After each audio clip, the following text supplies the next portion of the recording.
All right. Hello, everyone. My name is Rich Procida. Welcome to the dating meetups and the nonpartisan Red Pill Men's Group. We're going to be talking about the friendship and dating today. And what we're doing is we're going over a book called The Rational Male by Rollo Tomassi. And then we're going to open it up for discussion. What I'm going to do is I'm going to put the book up on the screen. We're going to go through it, and then I'm going to open it up for discussion. And I'd like, if you can, turn on your cameras when you're discussing it so that we can talk and see you. Right now, it is being on Facebook, live on Facebook. It's going to be recorded. It's going to be broken up into sections and then published. So if you don't feel comfortable with your camera on, that's okay. And if you want to register for these groups, we do it monthly. The URL code is tinyurl.com/redpillmen. And that would you're allowed to sign up for all our meetings as we go through this book very slowly and have these discussions. Let me pull up my screen now. Still letting people in here. So this section, we'll read two sections. This first section is on playing friends. Women have boyfriends and girlfriends. If you're not being intimate with her, you're her girlfriend. Rollo, how do you get out of the friend zone? Never allow yourself to get into it. Women have used the let's just be friends rejection for hundreds of years because it serves an ego preservation function for her. To a greater or lesser degree, women require attention, and the more they have of it, the more affirmation they experience, both personally and socially. The let's just be friends rejection is a social convention that is classically ensured a woman can reject a man, yet still maintain his previous attention. It also puts the responsibility for the rejection back on his shoulders, since should he decline the offer of friendship, he is then responsible for entertaining this friendship. I don't know what he means by that. This, of course, has the potential to backfire on women these days, since the standard average frustrated chump response will be to accept the let's just be friends rejection in the mistaken hope of proving himself worthy of her intimacy by being the perfect surrogate boyfriend, fulfilling all her attention and loyalty prerequisites with no exception of reciprocating her own, with no expectation of reciprocating her own intimacy. I should also point out that this situation is analogous to men using women as he uses some vulgarity, but as sex partners, just buddies to have sex with, fulfilling all his sexual availability needs with no expectations of reciprocating commitment. Needless to say, this merely positions the new friend into being the emotionally supportive beta counterpoint to the indifferent alpha she'll consistently bang and then complain about, also popularly known as the emotional tampon. So I guess what he said, beta is the beta provider. When women are looking for someone to pay the bills, they're looking for beta. When they're looking for somebody for good sex, they're looking for an alpha. They're always trying to find both in the same guy. They don't always come in the same guy. The let's just be friend rejection also serves as an ego preservation for her, in that having offered the false olive branch of friendship to him in her rejection, She can also sleep that night knowing that she and any of her peers won't think any less of herself. After all, she offered to be friends, right? She is absolved of any feelings of personal guilt or any responsibilities for his feelings if she still wants to remain amenable with him. Men get a let's just be friends rejection because of a process.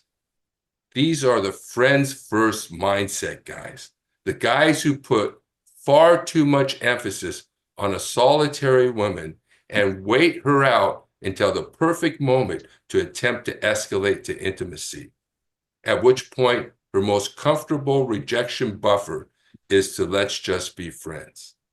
This is made all the more easy for her because of the process the guy used to get to that point. Sniper mentality. Virtually all guys get to the point of a let's just be friends rejection, come to it because they fall in line with some variation of what I call a sniper mentality. They patiently wait for their target to the exception of all others, constantly attempting to prove their quality in doing so, meaning they emphasize a comfort level and try to be friends before lovers. And we'll talk about this. Those are two different types of relationships. They're not this. In essence, they believe that desexualizing themselves will make them more attractive by virtue of not being like other guys, because they bought into the idea that a woman must be comfortable with them first before they initiate intimacy. Once the average frustrated chump gets to a point where he's mustered enough courage to initiate, and he feels she should be comfortable enough to appreciate him as boyfriend material, the sniper takes his shot. The problem with this process is that it bypasses essential stages of attraction and the necessary discomfort and sexual tension necessary for intimacy, and proceeds directly to a warm, familiar, comfortable, and ultimately anti-seductive rapport, the exact opposite of arousal. If you think about this in terms of sex, this is the stage right after climax when she wants to cuddle, spoon, and be wrapped up in her nice, secure, oxytocin-induced comfort. This is the opposite of the testosterone-fueled, sweaty, anxious, and uncomfortable stage of arousal and intercourse before that release. So in terms of friendship and the sniper mentality, you've skipped arousal and gone straight to comfort. You're perceived as a stuffed animal she can hug and then put back on the bed. Thus, when that previous platonic stuffed animal uncharacteristically gets a hard-on and says, I think we ought to be intimate, her reaction is to think that everything you've done for her up to that point has been a grand ruse. My God, all you wanted was sex this whole time? Her most predictable response is the let's just be friends rejection. The field has already been tilled by you. It's only one very easy step for her to stay in that suspended comfort. Can't we just be friends? And the cycle repeats. The average frustrated chump believes that let's just be friends is a genuine offer, not a rejection, and then falls back into the sniper mentality. He mustn't have been convincing enough to prove his worth to her, and therefore returns to further proving himself as the perfect boyfriend until he once again presses his intent for intimacy after another period. All this goes on apace until she becomes intimate with a real boyfriend and/or he acquires a new target after realizing his efforts with the let's just be friends girl aren't bearing fruit. The friend zone. The problem with a lot of the friend zone advice women tend to offer is that they cast doubt on whether let's just be friends rejection is in fact a rejection and not a genuine offer of friendship. To which I'll say, the only reason the friend zone is such a common issue among men and women for so long is because it's been repeated so regularly that the outcome so predictable as a rejection. A woman's behavior is always the only gauge of her intent. And thus, when a rejection like let's just be friends has been so consistently met with the same outcome and behavior as evidenced by millions of identical stories from men, it's only prudent for a man to behave in kind. A man's default response should always be to excuse him from the let's just be friends situation. The reason for this is because it serves his best interest whether she is testing him or is rejecting him. If he is confident enough in himself to walk away from the sexually tense environment, he proves himself as decisive enough to put himself above being played like this. Ergo, he leaves her with the impression that he is the prize, possibly has contacts with other prospective women, and is confident enough to take away his attentions from her and thus passes any shit test she might have implied, while placing the responsibility of a reconnection on her, where it should be anyway. So a shit test is the test that women will relentlessly test us. If she has in fact had a change of heart, her prerogative, remember, women always have the prerogative to change their mind, whereas men have to be committed, of the above and plants the seed of doubt in her about her initial estimation of his acceptability for her intimacy. Even if she is truly not interested in the guy, he walks away on his feet and not his knees by playing friend with her and wasting still more time that could be far better spent with more productive prospects. It is really one of the few win-win games for a guy to make a wholesale withdrawal of his attentions when he is confronted with a let's just be friend rejection. Women know all too well how let's just be friends places social pressure on a guy to accept what basically amounts to an ultimatum of negative social proof. And that's a hell of a shit test, no matter what her real intent is. If the guy turns down her offer of friendship, he's the dickhead, not her. But the guy that can do what common sense and gut instincts points out to him will be the one to succeed with her, other women, and himself. Confrontation. Human beings' natural inclination is to avoid confrontation. When a man makes an approach to intimacy with a woman, this becomes confrontational. If she is unsure of a man's sexual acceptability for her intimacy, she must resort to psychosocial learned behaviors to diffuse this confrontation. Preferably, these techniques should be reinforced beforehand and proven to diffuse just such a situation. Thus, the let's just be friends response is acted out through generations of women across many different cultures. Quite simply, it works more often than not. You can also apply this to the boyfriend disclaimer. Women who, not so nonchalantly, weave into their casual conversation that they have a boyfriend in a preemptive effort to diffuse a potential suitor's interest. It's basically a proactive let's just be friends rejection. She reads your telegraphed intent and prevents your further pressing for a date. It's the guy who is willing to accept these conventions that makes the most lasting impressions of confidence with a woman who is unwilling to accept these conventions. It goes against what our common human heritage dictates for us. Avoid conflict, don't make waves, be your friend, etc. By not accepting a friend's, let's just be friends, you emphatically make known that you are good at confrontation, you have an understanding of her motives, and you're confident enough in yourself to make it known. Not only does this impress her with potential for security provisioning, it also implies future confidence. The problem for most guys in enacting this and making it a default behavior when our biology would have us move away from conflict rather than engage in an unacceptable social dynamic that is subtly damaging to our own interest. What do you guys think? Is that enough grist for a discussion?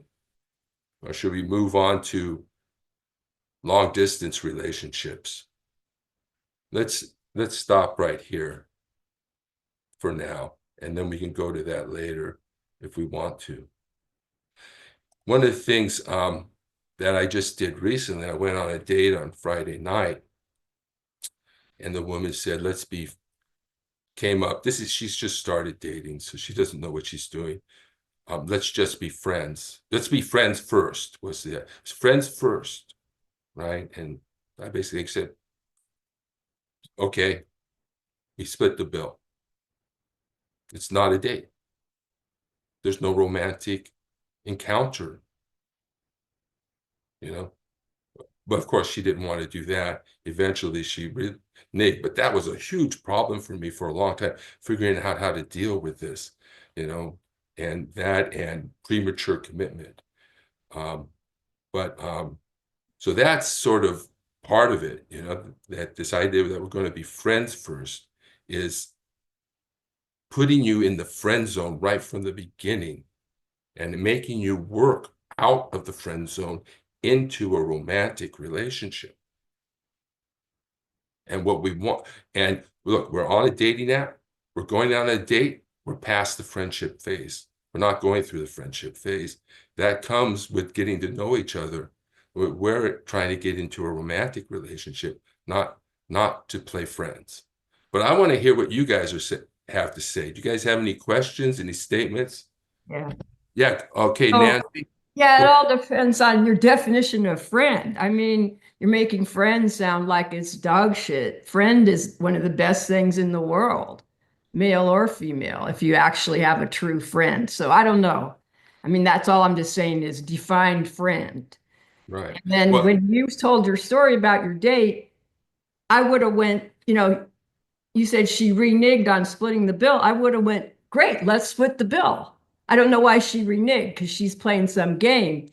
But to me, if I said we'll be friends and you said let's split the bill, I'd say perfect. That's exactly what I want because I want a friend. I want a friend where it's give and take.